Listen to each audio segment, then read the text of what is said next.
Hello students, good morning. पहा, आपण तुमचा इयत्ता 10वीचा विज्ञान आणि तंत्रज्ञान भाग 1 या पुस्तकातील टॉपिक नंबर 8 सुरू करतोय. टॉपिकचं नाव आहे धातुविज्ञान. पहा, टॉपिकचं नाव आपलं आहे धातुविज्ञान. आता धातुविज्ञान याला इंग्लिशमध्ये मेटॅलर्जी असं म्हटलं जातं. व्हॉट आय से, याला इंग्लिशमध्ये काय म्हणतात हो, तर मेटॅलर्जी म्हणजेच धातुविज्ञान. आता धातुविज्ञान म्हणजे काय आहे हे समजून घेण्याआधी दोन शब्द आहेत या ठिकाणी. पहा, एक म्हणजे धातू आणि दुसरं म्हणजे विज्ञान, धातूंचे विज्ञान. आता धातूंचे विज्ञान काय आहे, तर ही एक रसायनशास्त्राची शाखा आहे. धातुविज्ञान, metallurgy is the branch of chemistry which deals with the study of. पहा, धातुविज्ञान ही एक रसायनशास्त्राची शाखा आहे आणि याच्यामध्ये आपल्याला धातूंच्या वेगवेगळ्या गुणधर्म असतील, वेगवेगळे भौतिक गुणधर्म असतील, वेगवेगळे रासायनिक गुणधर्म असतील, वेगवेगळ्या रिॲक्शन असतील, रासायनिक अभिक्रिया असतील, अजून तुम्हाला काय सांगता येईल त्याच्यामध्ये धातू तयार कसे केले जातात याचा अभ्यास करायचा आहे. धातुविज्ञानामध्ये मेटॅलर्जीचा अर्थ काय, तर एक्स्ट्रॅक्टपासून धातू तयार करणे. म्हणजे धातू आपल्याला माहिती आहे, धातू कुठून मिळतात हो, तर धातू हे आपल्याला खनिजे हे मिनरल्स यातून मिळतात. आणि मग ते मिळतात ते डिरेक्टली मिळतात का, तर ते डिरेक्टली मिळत नाहीत. आपल्याला काय करावं लागते, त्याच्यावरती वेगवेगळ्या पद्धतीची प्रक्रिया करावी लागते. आणि ही जी काही प्रक्रिया असते या प्रक्रियेलाच थोडक्यात धातुविज्ञान असं म्हटलं जातं. आता पहा, धातुविज्ञानाचा तर डिटेल स्टडी आपण करणारच आहे. धातुविज्ञानामध्ये जे काही आहे वेगवेगळ्या मेथड्स आहेत, प्युरिफिकेशन मेथड आहेत, एक्स्ट्रॅक्शन मेथड आहेत. इंग्लिशमध्ये सांगते, जसं आपण पाहणार आहे तो कॉन्सेप्ट ते तुम्हाला समजत जाईल किंवा मी तुम्हाला ते सांगत जाईन. पहा, धातुविज्ञान याचा डिटेल स्टडी करायच्या आधी आजच्या व्हिडिओ लेक्चरमध्ये आपण जो पॉईंट पाहणार आहे तो म्हणजे तुमच्या पुस्तकामधला सगळ्यात पहिला पॉईंट आहे आणि तुम्ही त्याच्याशी वेल नॉन फॅमिलियर पण आहात. खूप सोपा पॉईंट आहे आणि खूप सोपा असला तरी मुलांची तिथं गफलत होते. गफलत का होते, कारण की तुम्ही बऱ्याचदा पाठांतर करता. बाळांनो, पाठांतर करायचं नाही. धातुविज्ञान हा खूप तसा इंटरेस्टिंग टॉपिक आहे. बराचसा याच्याशी रिलेटेड भाग हा आपल्या दैनंदिन जीवनामधला आहे. आता कसा तो दैनंदिन जीवनाशी रिलेटेड आहे हे तर आपण पाहणारच आहोत. सगळ्यात पहिला जो पॉईंट आहे तो म्हणजे धातूंचे भौतिक गुणधर्म. हा पॉईंट आपण आज पाहणार आहोत. आता तुम्हाला धातू म्हणजे काय माहीत आहेत. धातूंचे भौतिक गुणधर्म पहा, कोणताही पर्सन असेल, कोणताही एखादा पर्टिक्युलर सबस्टन्स असेल, पदार्थ असेल, त्याला प्रत्येकाचे काही ना काहीतरी गुणधर्म असतात. असा कोणताच पदार्थ नाही की जो विदाऊट गुणधर्माशिवाय असेल. गुणधर्म असल्याशिवाय का त्याला पर्टिक्युलर त्या नावानं ओळखतात. आता धातूंना धातूच का बरं म्हणायचं हे पण त्यांच्या गुणधर्मावरूनच ठरलेलं असेल. मग आजच्या व्हिडिओ लेक्चरमध्ये आपण सगळ्यात पहिला पॉईंट पाहूयात, धातूंचे भौतिक गुणधर्म. धातूंचे भौतिक गुणधर्म. पहा, इयत्ता 8वीमध्ये तुम्ही धातू आणि अधातू हा टॉपिक डिटेल शिकलेला आहात. त्याच्यामध्ये देखील आपल्याला धातूंचे आपण भौतिक गुणधर्म पाहिले, अधातूंचे भौतिक गुणधर्म पाहिले, आपण धातूंचे रासायनिक गुणधर्म पाहिले, अधातूंचे देखील रासायनिक गुणधर्म पाहिले. म्हणजे एकूणच धातू आणि अधातू याचा आपण डिटेल स्टडी केलेला होता.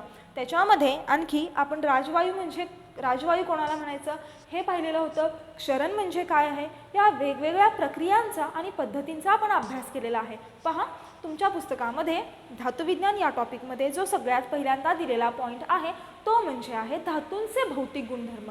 पहा, धातू, मेटल्स अँड नॉन मेटल्स खूप सोपा आणि इंटरेस्टिंग टॉपिक होता आपल्याला 8वीला, तसाच हा देखील आहे. फक्त थोडंसं आता आपण 10वीला आलेलो आहोत. थोडंसं डीप स्टडी आहे, डिटेल स्टडी आहेत, वेगवेगळ्या मेथड्स आहेत. आत्तापर्यंत आपण काय पाहिलं, गुणधर्म कोणते, भौतिक गुणधर्म कोणते, रासायनिक गुणधर्म कोणते, त्याच्या रासायनिक अभिक्रिया कशा होतात. आता आपल्याला इयत्ता 10वीमध्ये पाहायचं आहे काय, तर आपल्याला इयत्ता 10वीमध्ये धातू तयार कसे होतात आणि ती तयार होण्याची जी काही प्रक्रिया आहे त्या प्रक्रियेला धातुविज्ञान असं म्हटलं जातं. हे क्लिअर झालं. पहा, पहिला पॉईंट आहे धातूंचे भौतिक गुणधर्म. धातूंचे भौतिक गुणधर्म, भौतिक आणि रासायनिक सगळ्यांना कळतं. भौतिक गुणधर्म म्हणजे आपण शब्द शब्दाचा अर्थ समजून घेऊयात. भौतिक गुणधर्म म्हणजे कोणते गुणधर्म? तर असे गुणधर्म की ज्यामध्ये द्रव्याचे संघटन बदलत नाहीत त्या गुणधर्मांना किंवा त्या बदलांना आपण भौतिक गुणधर्म म्हणतो. बरोबर? भौतिक म्हणजे कोणत्याही प्रकारचा बदल न होणे. या उलट रासायनिक गुणधर्म म्हणजे आपण काय म्हणतो? जो काही मूळचा पदार्थ आहे बरोबर त्याच्यामध्ये बदल होऊन आपल्याला वेगळाच पदार्थ मिळतो. हा जो काही बदल असतो याला रासायनिक बदल असं म्हटलं जातं किंवा रासायनिक गुणधर्म असं देखील म्हटलं जातं. रासायनिक बदलांवर आधारित रासायनिक गुणधर्म असतील, भौतिक बदलांवर आधारित भौतिक गुणधर्म असतील. म्हणजे भौतिक आणि रासायनिक या दोन शब्दांचा अर्थ समजला का बाळांनो? पहा, सगळ्यात पहिला जो धातूंचा भौतिक गुणधर्म आहे तो म्हणजे धातूंची भौतिक अवस्था. आता आपल्याला माहिती आहे धातूंची भौतिक अवस्था म्हणजे काय? भौतिक अवस्था म्हणजे काय हो? तर स्टेट्स ऑफ मॅटर्स किंवा फेजेस ऑफ मॅटर, पदार्थाच्या अवस्था. आपल्याला माहिती आहे पदार्थ कोणकोणत्या 3 अवस्थांमध्ये असतात? तर पदार्थ हे स्थायू, द्रव आणि वायू या 3 अवस्थांमध्ये असतात. या भौतिक अवस्था म्हणायचं पदार्थांच्या. त्याच पद्धतीनं धातूंची देखील पहिला जो भौतिक गुणधर्म आहे तो धातूंची भौतिक अवस्था. पहा, आपण पॉइंट वाईज लिहूयात. धातूंची भौतिक अवस्था. पहा, सर्वसाधारण तापमानाला धातू हे कसे असतात? सर्वसाधारण तापमानाला धातू हे कसे असतात? तर धातू हे स्थायू अवस्थेमध्ये असतात. फक्त पहा, आता आपल्याला माहिती आहे चांदी, सोने, तांबे, पितळ हे कसे आहेत? सगळे हे कसे आहेत? स्थायू अवस्थेमध्ये आहेत. पण ज्या पद्धतीने एखादा मनुष्य आहे, एखाद्या मनुष्याला ज्या पद्धतीने दुसरा अपवाद असतो त्याच पद्धतीनं धातूंमध्ये देखील आहे. आता काही बऱ्याच प्रमाणात जे धातू आढळतात ते स्थायू अवस्थेमध्ये असतात. म्हणजे सर्वसाधारण तापमानाला धातू हे स्थायू अवस्थेमध्ये असतात. तर काही अपवाद देखील आहेत. उदाहरणार्थ पारा घ्या तुम्ही. पारा पाहिलाय? कुठं असतो पारा? पारा हा तापमापीच्या खाली असतो, हो की नाही? तापमापीमध्ये खाली जे सिल्वर कलरमध्ये आपल्याला दिसतं तो पारा असतो. आता जर का आपण पारा हातामध्ये घेतला तर तसं पाहायला गेलं तर तो खूप जड लागतो. पण जड जरी असला तरी त्याची जी अवस्था असते ती कोणती अवस्था असते? कक्ष तापमानाला पारा आणि गॅलियम आणखी एक आहे की हे द्रव अवस्थेमध्ये असतात. सो धातूंचा सगळ्यात पहिला गुणधर्म आपण काय लिहिणार आहे? धातू हे सर्वसाधारण तापमानाला स्थायू अवस्थेमध्ये असतात. तर त्याला अपवाद कोण लिहिणार आहे आपण? पारा आणि गॅलियम. पहा, इथे लिहिते मी. धातू हे स्थायू अवस्थेत असतात. अपवाद लिहूयात आपण त्याला. पारा आणि गॅलियम. पारा आणि गॅलियम हे का अपवाद दिले? कारण की पारा आणि गॅलियम हे कक्ष तापमानाला द्रव अवस्थेत असतात. म्हणजे नॉर्मल टेम्परेचरला ते द्रव अवस्थेत असतात. ही झाली पहिली भौतिक अवस्था किंवा हा झाला धातूंचा पहिला भौतिक गुणधर्म. पहा, आता आपण पुढच्या गुणधर्माबद्दल बोलूयात. धातू हे कसे असतात? जर का आपण पहा रात्रीची लाईट गेलेली असेल आणि किंवा उजेडामध्ये देखील जर का आपण मोबाईलची टॉर्च लावली आणि एखाद्या भांड्यावरती ती टॉर्च पडली तर काय होतं? परत तो प्रकाश परावर्तित होतो. म्हणजेच धातू कसे असतात? धातूंमध्ये जर का एखादा प्रकाश किरण पडलं तर ते काय होतात? परावर्तित होतात. परावर्तित होतात म्हणजेच धातू काय होतात? धातू चककतात. आता खूप सारी उदाहरणं आपल्याला माहिती आहे. सोने आहे, चांदी आहे, पितळ आहे. ह्या धातूंना कशी असते? शाईन असते की नाही? धातूंना चकाकी असते. म्हणून आपण दुसरा भौतिक गुणधर्म लिहिणार आहे धातूंचे तेज. किंवा आपण असं पण लिहू शकतो धातूंना चकाकी असते. किंवा आपण असं पण लिहूयात धातू तेजस्वी असतो.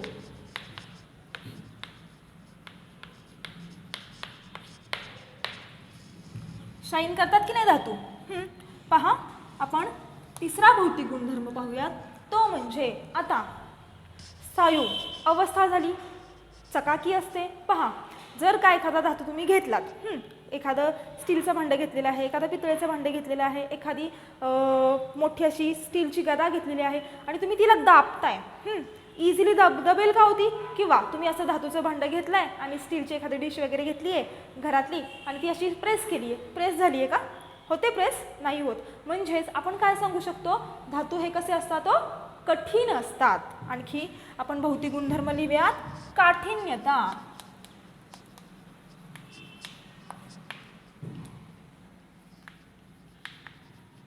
धातू हे कठीण असतात. आता पहा, इथं एक अपवाद आहे. सोने, चांदी, पितळ, स्टील, ॲल्युमिनियम, तांबे हे सगळे कठीण असतात. पण तुम्हाला सोडियम हा धातू माहीत आहे? सोडियम, पोटॅशियम हे जे धातू आहेत हे कसे असतात? हे याला अपवाद आहेत. कारण की सोडियम हा धातू आहे, sodium is a metal, potassium is a metal, हे दोन्ही पण काय आहेत? धातू आहेत. पण हे कुठे आहेत? कठीण. हे कसे असतात? मऊ असतात. हे इतके मऊ असतात की ते चाकूने देखील किंवा सुरीने देखील कापता येतात. पहा, जेव्हा तुम्ही 11 सायन्सला जाणार आहात आणि तिथे केमिस्ट्रीचं प्रॅक्टिकल करणार आहात, तेव्हा केमिस्ट्रीच्या प्रॅक्टिकलमध्ये तुम्हाला एक टेस्ट आहे बाळांनो. कोणती? तर सोडियम फ्युजन टेस्ट. त्यालाच लसायन्स टेस्ट असं देखील म्हटलं जातं. तर सोडियम फ्युजन, सोडियम मेटलचा तिथं यूज करायचा आहे. म्हणजे सोडियम धातू वापरून जी टेस्ट करतात ती आहे सोडियम मेटल टेस्ट. या टेस्टमध्ये सोडियम मेटल वापरायचं आहे आपल्याला. आता तो सोडियम मेटलची रिॲक्शन करायची. मग असं मोठ्याच्या मोठं भांड्यासारखं वगैरे असणार आहे का? नाही. तो इतका धातू मऊ असतो की त्याला सुरीने किंवा कटरने देखील आपण कट करू शकतो. सो हा जो तिसरा भौतिक गुणधर्म आहे त्याला अपवाद कोण लिहिणार आहे मी? सोडियम आणि पोटॅशियम. कारण की हे दोन जे आहेत हे कसे आहेत? तर हे मऊ असतात. सोडियम आणि पोटॅशियम. मोठी नावं नाही लिहित बसत, सिम्बॉल लिहिलेत. पहा, आता पुढचा आपण गुणधर्म पाहूयात.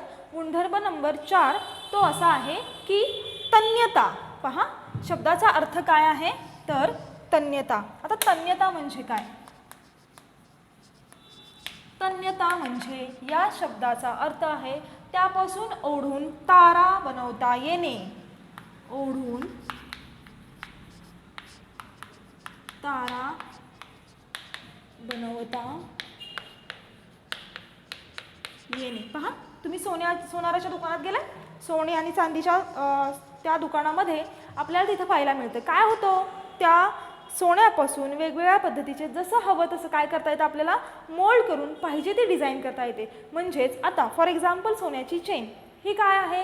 ही तारच आहे. हा तारेचाच एक प्रकार आहे. ओढून त्यापासून धातूंपासून ओढून तारा बनवल्या जातात. आता तारा बनवल्या जातात किंवा धातूमध्ये तन्यता असते. धातू हे काय होतात? लांबतात.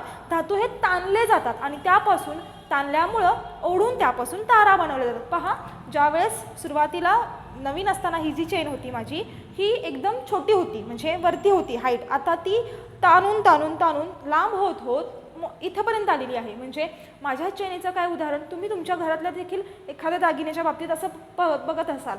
किंवा जे आपलं एअरिंग्स असतात हे आपण काय होतात? हळूहळू खाली खाली खाली खाली येतात. म्हणजे धातूंमध्ये कोणता गुणधर्म असतो? तर धातूंमध्ये तन्यता हा गुणधर्म असतो. म्हणजेच तन्यता म्हणजे काय? त्यापासून ओढून तारा बनवता येणे. पहा, पुढचा गुणधर्म आहे वर्धनीयता. आता वर्धनीयता म्हणजे काय? धातू हे वर्धनीय असतात. असं आपण असं लिहूयात, धातू हे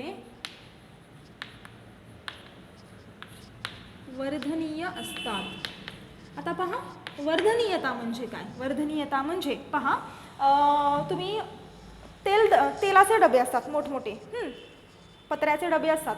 हां, त्या पत्राच्या डब्यांपासून तो डबा पुन्हा तो वेस्ट झाला, तेल त्यातलं वापरून झालं की पुन्हा त्या पत्र्याच्या डब्यावरती रिसायकलिंग होऊन पुन्हा पत्र्याचे डबे किंवा पातळ पत्रे तयार करता येतात. पुन्हा तो पूर्णपणे असा स्प्रेड करता येतो.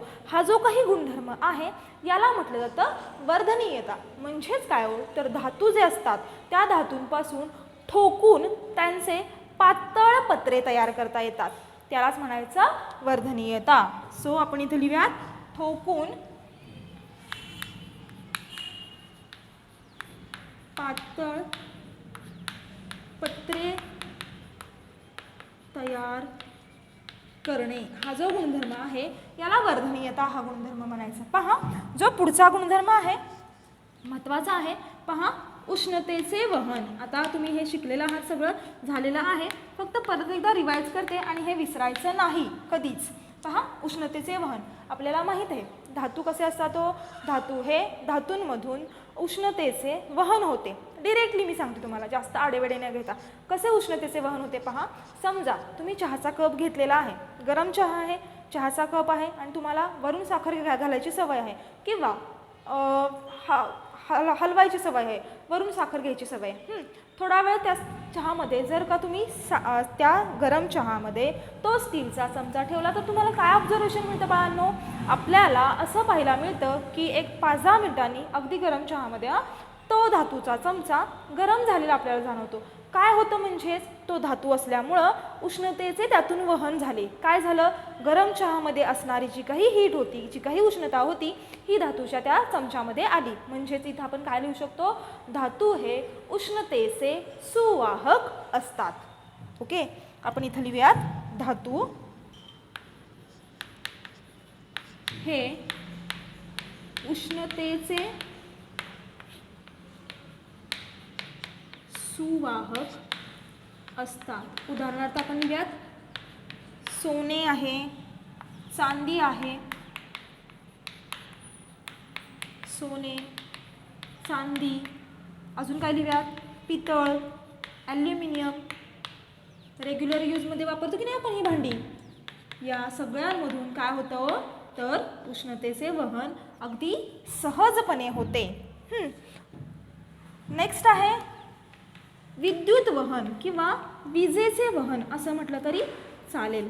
आता विद्युत वहन आपल्याला माहिती आहे धातूंमधून आपल्या घरामध्ये ज्या काही वायर्स असतात त्याला प्लास्टिक कोटिंग वरून असतं, पण आतमध्ये पाहिलं आहे का तुम्ही कशाची असते, धातूंमधूनच विजेचे वहन होते. हे आपण इयत्ता 9वीमध्ये देखील शिकलेलो आहोत.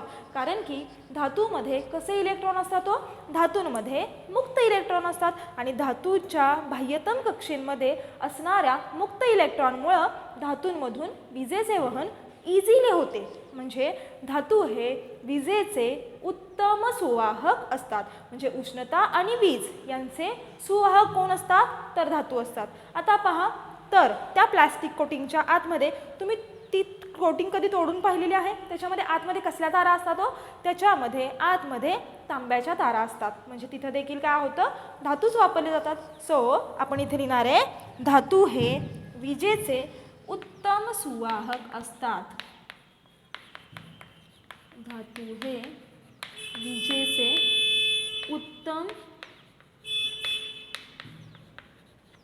सुवाहक असतात. आता पहा इथे एक अपवाद आहे बाळांनो. कोणता अपवाद आहे तर सिसे किंवा लीड हा जो काही धातू आहे यातून उष्णता आणि विजेचे वहन होत नाही, यातून विजेचे वहन होत नाही. सो आपण अपवाद काय लिहिणार आहे इथं, अपवाद आपण लिहूयात इथं, अपवाद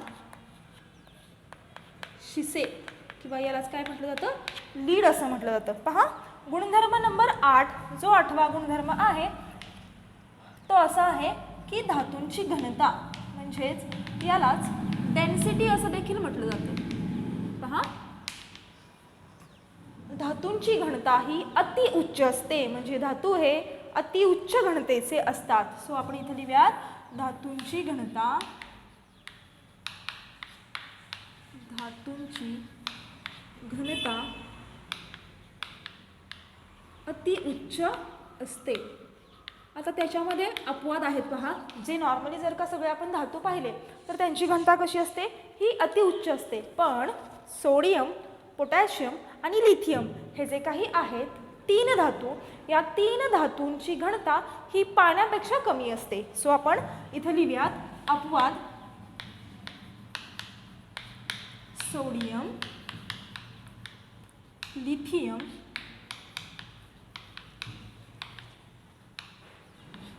पोटॅशियम यांची घनता कशी असते तर कमी घनता असते, यांची अतिउच्च नसते. म्हणून हे काय आहेत तर अपवाद आहेत.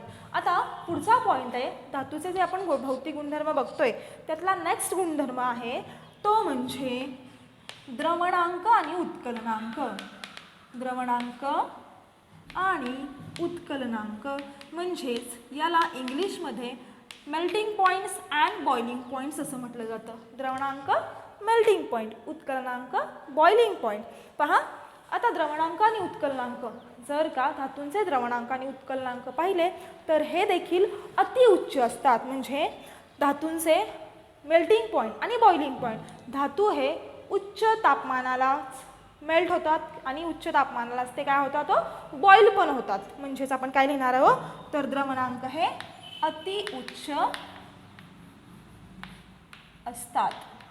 आता याच्यामध्ये अपवाद आहेत. कोण कोण अपवाद आहे तर पहा, मर्क्युरी, गॅलियम म्हणजेच पारा, गॅलियम, सोडियम आणि पोटॅशियम हे जे काही 4 धातू आहेत यांचे द्रवणांक आणि उत्कलनांक हे फार कमी आहेत. सो आपण इथं अपवाद लिहिणार आहे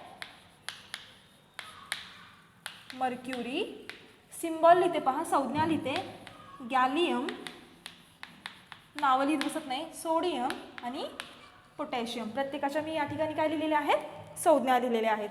हे क्लिअर झालं.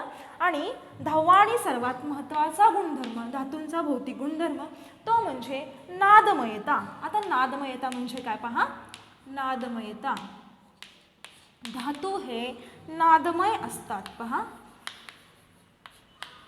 धातू हे नादमय असतात. आता उदाहरण द्यायचं म्हटलं तर नादमय असतात म्हणजे काय हो, तर धातूंमधून आवाज होऊ शकतात. उदाहरणार्थ आता लेक्चरच्या वेळी सगळ्यांना कंटाळा आलेला असतो. कधी एकदा शाळेची मधली सुट्टी होते, कधी एकदा बाहेर जातोय, दुकानातला खाऊ आणतोय, बाहेर फिरायला येतो, असं होतं की नाही. ती जी घंटा आहे ही कशाची असते हो, धातूची असते. त्या घंटेवरती म्हणजे एका धातूवरती जर का समजा आपण दुसऱ्या धातूने किंवा आणखी दुसऱ्या कोणत्याही पदार्थाने स्ट्राईक केलं किंवा त्याच्यावरती आदळलं तर काय होतं, त्यातून आवाज होतो, त्यातून काय होतं, नाद होतो. हेच मला कोळशाच्या बाबतीत होईल का सांगा बरं. कोळसा हा काय आहे, अधातू आहे. तो जर का मी घेतला आणि त्याच्यावर मी कितीही दगडानं आपटलं किंवा चमच्यानं आपटलं, त्यातून नाद होणार आहे का, त्यातून आवाज होणार आहे का, त्यातून आवाज होत नाही. म्हणजेच या ठिकाणी आपण काय सांगू शकतो, धातू हे नादमय असतात. अशा पद्धतीनं आपण एकूण 10 आणि खूप सोपे भौतिक गुणधर्म बघितलेले आहेत धातूंचे.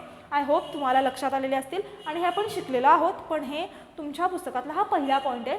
सो हे क्लिअर करणं गरजेचं आहे. जे बोर्डवरती दिलेलं आहे ते सगळं व्यवस्थित पाहायचं आहे. पहा आपण काय पाहिलं, धातूंचे एकूण 10 भौतिक गुणधर्म. एक म्हणजे भौतिक अवस्था, दुसरं तेज, काठिन्यता, तन्यता आणि वर्धनीयता. ह्या दोघांमध्ये गोंधळ होतो. तन्यता म्हणजे लक्षात ठेवायचं, तन्यता तारा ओढून काढणे, वर्धनीयता पातळ पत्रे तयार करणे. त्यानंतर उष्णतेचे वहन, विद्युत वहन, उष्णता आणि वीज यांचे सुवाहक असतात. त्यानंतर आपण धातूंची घनता पाहिली, त्यानंतर द्रवणांक आणि उत्कलनांक कसे असतात हे पाहिलं, आणि शेवटी नादमयता म्हणजे धातू हे नादमय असतात. पहा आपण धातूंचे भौतिक गुणधर्म पाहिलेले आहेत. आता आपण थांबूयात.